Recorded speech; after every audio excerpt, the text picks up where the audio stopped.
Yang pertama, globalisasi dan isu global. A. Pengertian globalisasi.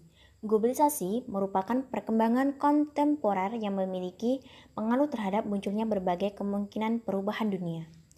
Pengaruh globalisasi dapat menghilangkan berbagai hambatan yang membuat dunia semakin terbuka dan saling membutuhkan satu sama lain.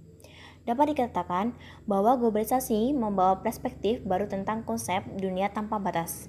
Dalam arti luas, globalisasi mengacu kepada seluruh kegiatan masyarakat dunia. Adapun beberapa definisi yang dimaksud dengan globalisasi adalah sebagai berikut. Yang pertama, internasionalisasi. Globalisasi diartikan sebagai meningkatnya aktivitas hubungan internasional. Yang kedua, liberalisasi. Globalisasi juga diartikan sebagai berkurangnya batas-batas sebuah negara. Yang ketiga, universalisasi. Semakin luasnya penyebaran material dan imaterial ke seluruh dunia. Yang keempat, westernisasi merupakan satu bentuk dari universalisasi. Yang kelima, hubungan transplanetary dan supraterritoriality. B. Isu-isu global.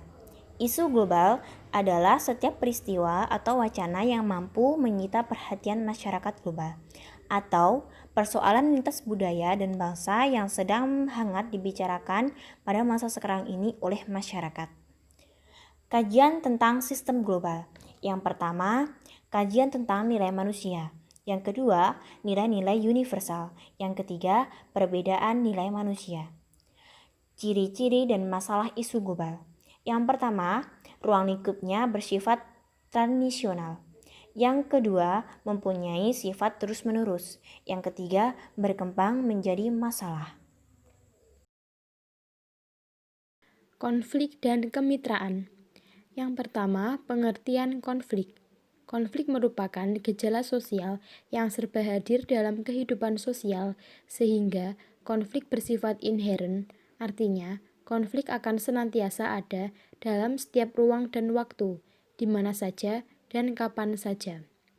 Dalam pandangan ini, masyarakat merupakan arena konflik atau arena pertentangan dan integrasi yang senantiasa berlangsung. Oleh sebab itu, konflik dan integrasi sosial merupakan gejala yang selalu mengisi setiap kehidupan sosial. Hal-hal yang mendorong timbulnya konflik dan integrasi adalah adanya persamaan dan perbedaan kepentingan sosial.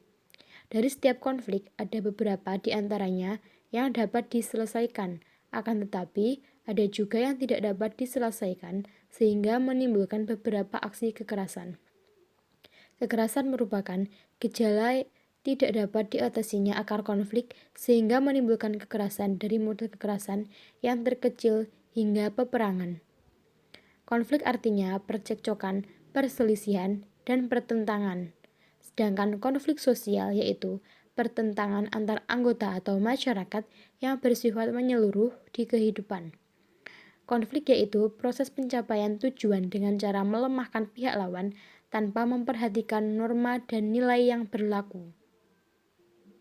Penjelasan yang kedua yaitu kemitraan. Teori dalam kemitraan menyatakan bahwa kemitraan pada esensinya adalah dikenal dengan istilah gotong royong atau kerjasama dari berbagai pihak, baik secara individu maupun kelompok.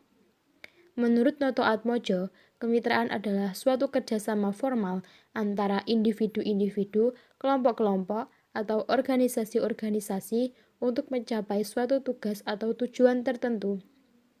Adapun unsur-unsur kemitraan adalah adanya hubungan atau kerjasama antar dua belah pihak atau lebih, adanya kesetaraan antara pihak-pihak tersebut, adanya keterbukaan atau kepercayaan, truth relationship, antara pihak-pihak tersebut, dan yang terakhir, adanya hubungan timbal balik yang saling menguntungkan atau memberi manfaat. Visi dan strategi pembangunan mewujudkan aksesibilitas dan kualitas pelayanan dalam bidang pendidikan, kesehatan, dan kebutuhan lainnya, mewujudkan daya saing ekonomi yang berkualitas. Strategi pembangunan penanggulangan bencana yaitu menurunnya indeks resiko bencana pada pusat-pusat pertumbuhan ekonomi yang berisiko tinggi. Etika iptek dan pembangunan. Etika dalam hal ini menyangkut pengertian luas, baik etika keilmuan maupun etika sosial kemanusiaan. Dari strategi keilmuan artinya di dalam mengembangkan iptek berdasarkan metode keilmuan dengan langkah-langkah yang sistematis dan bersifat objektif.